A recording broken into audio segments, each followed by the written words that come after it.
Need Microsoft Teams on your PC? Here's how to download and install it in just a few steps. Type Microsoft Teams in the Google search bar and press Enter.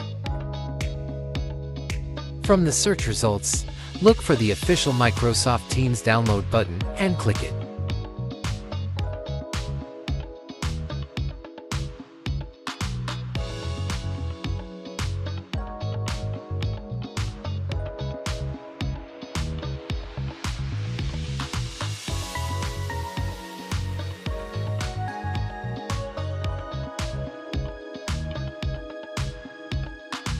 Once the download is complete, open the file and follow the setup instructions.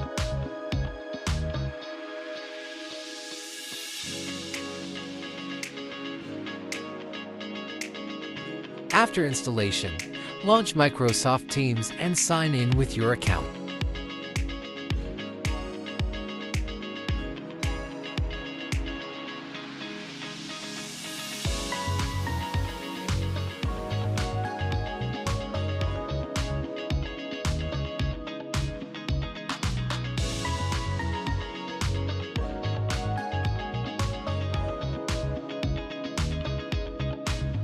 And that's it. Microsoft Teams is now installed on your PC. If this helped, don't forget to like and subscribe for more quick tutorials.